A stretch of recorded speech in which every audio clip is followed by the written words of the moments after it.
और 24 घंटे में 2-4 बार जोर से जिनको हंसी आती है उन लोगों की टेंशन कम हो जाया करती है, और जो लोग खुल करके हंस नहीं पाते वे धीरे धीरे डिप्रेशन और स्ट्रेस में पहुंच जाते हैं। संसार तो ऐसे ही चलेगा, कोई ये मत सोचना कि सब तुम्हारे अनुकूल हो जाएगा, कभी नहीं होगा।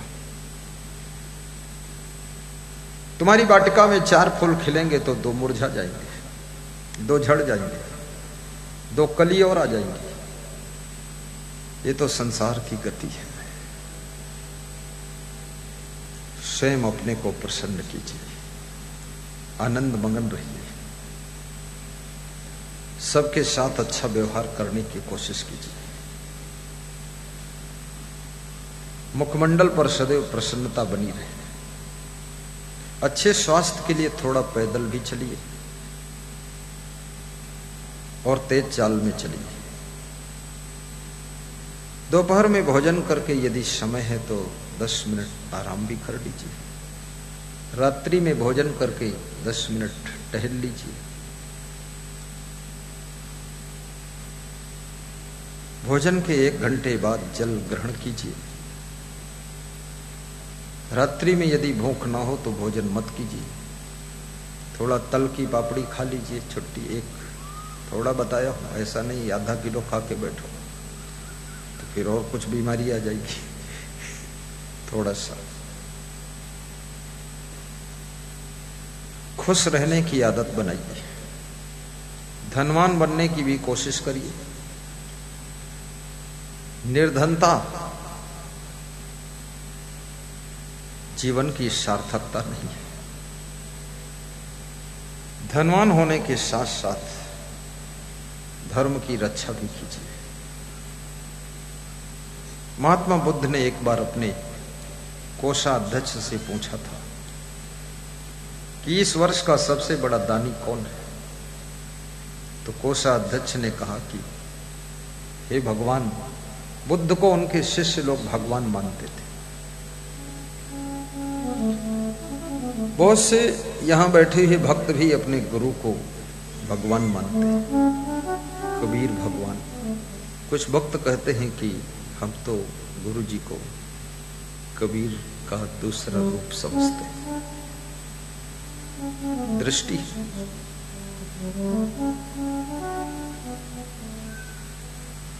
हे भगवान, इस वर्ष का सबसे बड़ा दानी अनाथ पिंडक है।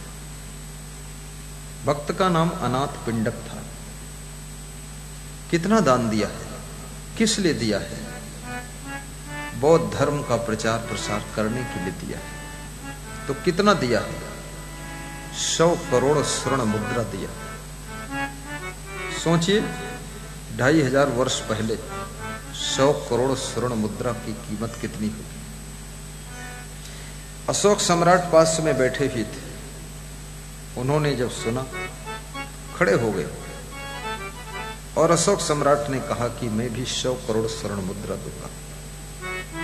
याद रखना, एक दानी को देख करके दूसरे का मन भी दान करने का हो जाता है, और एक कंजूस को देख करके सैकड़ों का मन कंजूस बन जाता है। एक व्यक्ति को विनम्र देख करके दर्जनों लोग विनम्र हो जाते हैं, और एक व्यक्ति के अभिमान को देख करके सैकड़ों लोग अभिमान से प्रभावित हो जाते हैं कि ये अकड़ दिखा रहा है, इससे क्या कोई कम, हम कम हैं। अंदर आ जाता है भाव। अभिमान के सामने अभिमान जागता है, नम्रता के सामने नम्रता जागती है, लोभ के सामने लोभ जाग जाता है, और दान के सामने दान जाग जाता है, और सेवा भाव के सामने सेवा भावना जाग जाती है।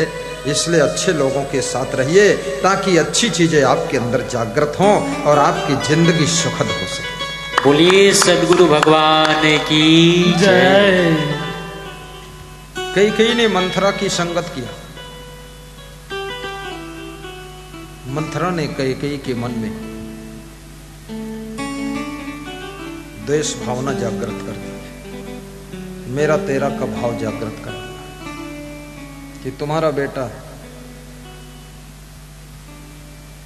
भरत, उसका राज तिलक होना चाहिए। महाराजा दशरथ को पता नहीं मेरे घर में क्या हो रहा, इसलिए नौकरानियों के ऊपर भी पैनी दृष्टि रखिए। ये मत सोचना नौकरानी केवल घर में झाड़ू लगाती है, यदि चूक गए तो कचरा तो घर का निकालेगी, लेकिन तुमको भी कचरा बना देगी। नौकरानी और नौकर दोनों पर खास दृष्टि रखो। स्त्रियों को नौकरानी पर ध्यान देना चाहिए कि नौकरानी कभी कभी आपके पति को आकर्षित करके वो महारानी बन जाती है और तुम्हारे लिए एक हैरानी खड़ी हो जाती है। इसलिए ज्यादा नौकरानी को अंदर प्रवेश मत होने दीजिए। ध्यान भी रखिए आपके पति को आकर्षित तो नहीं कर रहे, क्योंकि इस दुनिया के अंदर आकर्षण बहुत खतरनाक है और मनुष्य सुंदर रूप में आकर्षित होता है, नंबर 2 रुपये में आकर्षित होता है। रूप और रुपया और दोनों का ठिकाना नहीं है। सुंदर रूप बुढ़ापा आते ही नष्ट हो जाता है और रुपया आने के तो सीमित मार्ग है, जाने के तो असीमित मार्ग है। आता मुश्किल से है, जाता बड़ी आसानी से है। और रुपया आता है तो तुम्हें अहंकार से भर देता है और जब जाता है तो तुम्हें घायल कर देता है। बहुत दुखी हो जाते हैं कि सब रुपया चला गया।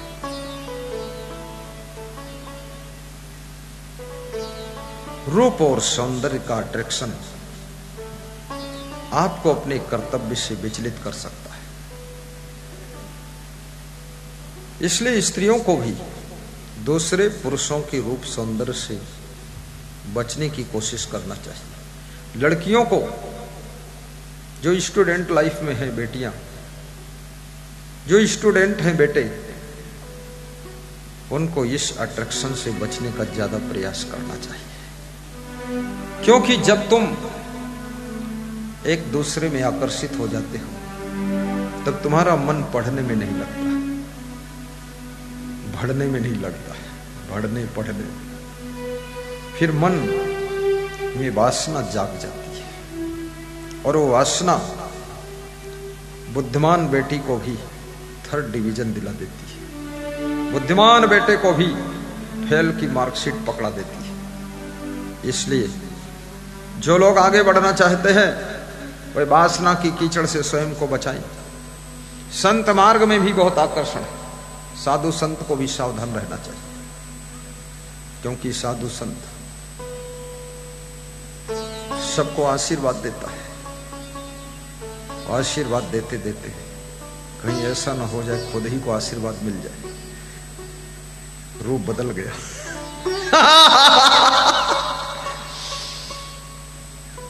मच्छंद्रनाथ गुरु गोरखनाथ के गुरु थे, आशीर्वाद देते थे, भ्रमण करते थे, अकेले चलते थे।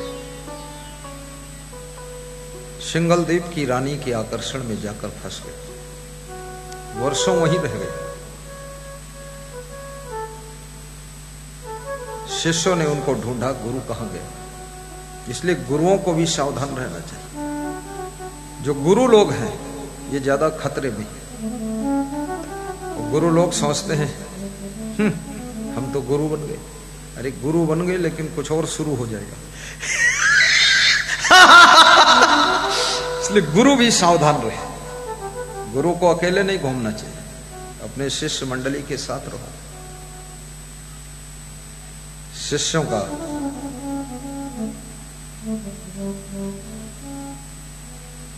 आसपास मौजूद होना गुरु की रक्षा करता है। गुरु गोरखनाथ संतों के साथ पहुंचे, धीरे धीरे पता लगाया, सिंगलदीप में गए, रानी के दरबार में गए, वहां देखा उनके गुरु बैठे हैं बुद्धि भ्रष्ट। उन्होंने भजन गाया, भाग मच्छंद्र गोरख आया। मच्छंद्रनाथ को होश आ गया, कह रहे मेरा शिष्य गोरखनाथ आ गया। समझा बुझाकर प्रेम से अपने गुरु को बाहर निकाला। गुरु जब बाहर आया, जंगल का रास्ता था, गुरु बार बार बोलता था, यहां कोई डर है, यहां कोई भय है। गोरखनाथ कहते थे, गुरुदेव कोई डर नहीं, कोई डर नहीं। फिर वो आधा किलोमीटर चलते थे, फिर पहुंचते थे, यहां कुछ डर है, यहां कोई भय है। धीरे धीरे सवेरा हो गया, चलते चलते बार बार डर भय की बात करते थे। वासना से प्रभावित जीव हमेशा डरता रहता है। लालच से भरा हुआ मन हमेशा भयभीत रहता है। गुरु फ्रेश होने के लिए गए। गोरखनाथ ने देखा, उनका थैला खोला तो उसमें एक सोने की ईंट थी। सिंगलदीप के रानी के दरबार से एक ईंट चुरा कर ले आए गुरु जी। देखिए, एक दुर्गुण दूसरा दुर्गुण ला देता है। एक बुराई दूसरी बुराई को खींच लेती है। ऐसे खींचती जैसे आप ट्रेन में जा रहे हैं और ट्रेन बड़ोदरा में रुकी, वहां तुम्हारा मित्र आ गया रामदास राठवा, उसको देखा तुमने, नाटू भाई चुड़ैल वाले ने देखा, नाटू भाई चुड़ैल वाला पहले से ट्रेन के डिब्बे में बैठा है, झांक रहा है, और राठवा वो ढूंढ रहा किस डिब्बे में जगह मिलेगी, और जगह उसमें भी नहीं है, लेकिन बोलता आ जाओ यहाँ जगह है, आ जाओ। गेट पर जा करके हाथ पकड़कर खींच करके राठवा को अंदर बिठा लेता है। ऐसे ही याद रखना, आपके हृदय रूपी डिब्बे में अगर एक दुर्गुण है तो वो दुर्गुण दूसरे तीसरे चौथे दुर्गुण को भी खींच कर अंदर बिठा लेता है। इसलिए दुर्गुणों से बचो। मरे मराए श्रोता मत बनो, ताली जोर से बजाया करो।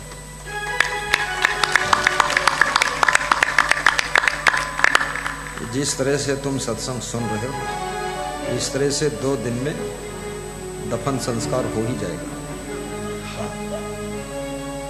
सत्संग से ज्यादा सुख और है कहाँ? कबीर साहब कहते सत्संग से सुख उपजे। तो जब सुख उपज गया तो निराश क्यों, हताश क्यों, उदास क्यों? फिर ताली क्यों नहीं, हंसी क्यों नहीं, खुशी क्यों नहीं, ठहाका क्यों नहीं? जब सुख मिल गया, सत्संग से सुख मिलता है, जीवन का कण कण खिलता है। बहुत से लोग मेरे लिए कहते हैं कि ये गुरुजी हंसते रहते हैं, तो मैंने कहा हमारे पास दुख कोई बचे ही नहीं, हंसना तो है ही है, क्योंकि अपन तो गृहस्थी किए नहीं, अपन तो परिवार में फंसे नहीं, और दूसरी जगह भी कहीं फंसे नहीं। जो फंसेगा वो कभी नहीं हंसेगा, ये पक्का समझ लो। हाँ, जहां फंसे फिर कभी नहीं हंसे, फिर तो बहुत झंझट है। फिर लोभ में भी नहीं फंसना, लालच में नहीं फंसना ना। हमें आप लोग दान देते हो ना, आप देते हो तो भी हम खुश हैं, कोई कम देता तो भी खुश हैं, कोई नहीं देता तो भी खुश हैं। कुछ लोग ऐसे भी आते हैं, वो मन में सोचते हैं अरे सब दे रहे तो अपन नहीं देंगे तो भी चलेगा, लेकिन जब रसगुल्ला खाना हो तो ये नहीं सोचते सब खा रहे हम नहीं खाएंगे तो भी चलेगा, तब तो लपक के डबल ले लेंगे। रात में रजाई ओढ़ना हो तो ये नहीं सोचेंगे सब ओढ़े हैं हम न ओढ़े तो भी चलेगा, तब तो दूसरे को उठा के ओढ़ देंगे। लेकिन दान देने में लोग सोचने लग जाते हैं अरे बहुत बड़े बड़े लोग गुरुजी को दान देते, हम क्यों दान करें? बड़े बड़े भोजन करेंगे पेट तुम्हारा नहीं भरेगा, बड़े बड़े लोग रजाई ओढ़ेंगे तुम्हारी ठंडी नहीं जाएगी, बड़े बड़े लोग मच्छरदानी लगाएंगे तुमको मच्छर काटने से बच नहीं पाओगे, तुमको अलग से मच्छरदानी लगाना पड़े, अलग से रजाई ओढ़ना पड़ेगा तब तुम्हारी ठंडी जाएगी, तब तुम मच्छरों से बच पाओगे, तुमको अलग से खाना पड़ेगा तब तुम्हारी भूख मिट पाएगी, तुमको अलग से दान करना पड़ेगा तब पुण्य होगा, ऐसे नहीं होगा। बड़े बड़े खड़े खड़े छोटे छोटे ओटे ओटे ये बोलने से कुछ नहीं होने वाला है। अब मैं भी सोच लो ये साहेब लोगों को सब लोग देते ही, इनको हम क्यों दी? ये अंग्रेजी बोलने से नाकम बोलने से काम नहीं चलेगा। सब प्रेम में आए हैं लोग। और ये भी याद रखना, एक कुदरत का नियम है, जितना मन धन तन बुद्धि अन्न तुम धर्म में लगाते हो तो 10 गुना बढ़ जाता है, जब उसे अधर्म में लगाते हो तो 1000 गुना घट जाता है। इसलिए धर्म में पैसा भी लगाना चाहिए। आज यहां समागम हो रहा है, बहुत से लोगों ने तन मन धन लगा दिया। शोभा यात्रा जो निकली, गजब की शोभा यात्रा थी। वो नरवर भाई के यहां से निकली। नरवत भाई कहाँ है? नरवत भाई खड़ा करो, कोई बात नहीं। उसकी पत्नी है यहाँ? अरे वो दोनों गए हैं वहां, सब समेट रहे हैं, सब उलझा पुलझा पड़ा है। जिसकी यहाँ पधरौनी होती है ना, सब उलझ पुलझ जाता है। उनके घर पे पधरौनी हुई और वहीं से शोभा यात्रा निकली। 2 गाड़ियां थी, एक में हम थे, हमारे साथ वाले संत, दूसरे में भीतर साहब जी, और ये सब संत उसी पर। और भक्त लोग सब जय जयकारा बोलते हुए, गीत गाते हुए, ताली बजाते हुए, और डीजे वाला वो भी धूम मचा रखा था उसने। इतना बड़ा डीजे भी पहली बार देखा मैंने, बहुत ऊंचा और बहुत चौड़ा और बहुत साउंड उसमें फिट। और डीजे में जो गा रहा था वो उसके ऊपर चढ़ा खड़ा और ऐसे हाथ हिलाए खूब। हमने कहा हिलाते रहो। फिर वो टोकरों का गणपत भाई पुलिस अफसर, उससे रहा नहीं गया, सहा नहीं गया, तो वो भी कूद के ऊपर ही चढ़ गया। वो फिर गाना शुरू किया, ये देखो ये हमारा भक्त है, उसको माला पहना दो ना। वो पड़ोस में वो खूब गाया, इतना गाया उसने, गजब कर दिया। क्योंकि वो तो मर्मज्ञ है, संतों का महान भक्त है। वो हम लोगों की नस नस जानता है कि कौन सा गाना गाऊं कि ये खुश हो जाएंगे। तो ऐसे ही गाना गाया उसने। फिर यहाँ भी भजन गाया, बहुत धूम मचाया। लेकिन भीतर साहब को सब डरते भी थे, भीतर भीतर क्योंकि कोई ऐसा ना हो डांस करने लग जाए, क्योंकि नियम भाई संत है। लेकिन लोगों का मन नहीं माना, तो जब गांव के निकट पहुंचे और गेट में वो डीजे घुस ही नहीं पाया, तो डीजे साइड में, तो लोग थोड़ा झूमने लगे। तो साहेब आए, बोले आगे बढ़ो। तो सब आगे बढ़े। लेकिन ये शोभा यात्रा वास्तव में ऐतिहासिक थी, सराहनीय थी। सफेद ड्रेस में भक्त लोग थे और साथ में इतनी धूमधाम मची हुई थी। 1.5 किलोमीटर सब पैदल चल के शोभा यात्रा को सफल बनाए। और ये ज्यादा उत्साह क्यों लोगों को था? क्योंकि महान संत श्री भीतर साहब का जन्मोत्सव था, और जब कोई उत्सव होता है तो उत्साह 1000 गुना बढ़ जाता है।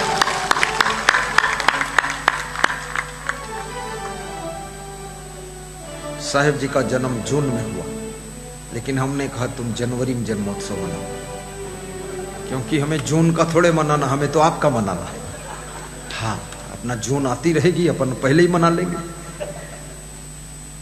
क्योंकि जून में हम यहाँ आ नहीं पाते और ये व्यवस्था भी जम नहीं पाती। साहब बता रहे थे मानसून आ जाता, वर्षा होने लगती। अभी जो व्यवस्था ये बनी हुई है, क्या बात है, बिल्कुल सुंदर। न वर्षा है, न गर्मी है, न सर्दी है, इतना सुहावना मौसम है। गुजरात के लिए तो ये स्वर्ग जैसा मौसम है। और ये महीना बहुत अच्छा है, दिसंबर, जनवरी और फरवरी तक। मैं धन्यवाद देता हूं आपको कि आपने जो शोभा यात्रा किया, और साहेब जी ने जो 2 गाड़ी मंगाया, मुंडी गाड़ी। मेरी गाड़ी जो चला रहा था वो संजय भाई शशिकांत भाई के जीजा जी का बेटा था, उनका भांजा। तो बड़ी अच्छी गाड़ी चला रहा था। जीजा भी बैठे, खड़े हो जाओ जीजा जी, वो भी खड़ा हो जाए भांजा। भांजे को माला पहना दो ने, अगले साल पलट देगा गाड़ी। हाँ हाँ, कुछ करो सम्मान। तो भांजे को मैंने माला पहनाया, तो फिर निकाल दिया, तो फिर पहनाया, तो फिर निकालने जा रहा था। हमने कहा तू पहन। तो बोला कि आपकी कृपा होगी तो ये ऐसी गाड़ी हम ले लेंगे और आपको बोड़ेली में बिठाएंगे, बोड़ेली में सत्संग कराएंगे। तो हमने कहा अच्छा है, कम से कम नवा कुआं का फाइनल नहीं हो पाया अभी, और बोड़ेली का बुक हो गया, बहुत बढ़िया। वास्तव में सत्संग जगह जगह होना चाहिए, और महान पुरुषों की वाणी, संतों का संदेश और भक्तों की भक्ति जन जन के दिलों में फैलनी चाहिए, क्योंकि इससे बहुत शांति मिलती है। टूटने वाले घर भी जुड़े रह जाते हैं, बिखरने वाले परिवार भी एकता के सूत्र में बंध जाते हैं। मांस मछली अंडा नशा शराब में डूबे हुए लोग भी शाकाहारी और व्यसन मुक्त हो जाते हैं। जिंदगी में कितनी बड़ी गंदगी इकट्ठी हो जाती जिसका कोई पता ही नहीं था, लेकिन केवल जिंदगी में बंदगी प्रवेश कर गई तो गंदगी प्रवेश करने का कोई चांस नहीं है। इसलिए कबीर की बंदगी कीजिए और गंदगी को दूर कीजिए और जिंदगी को सफल बना दीजिए।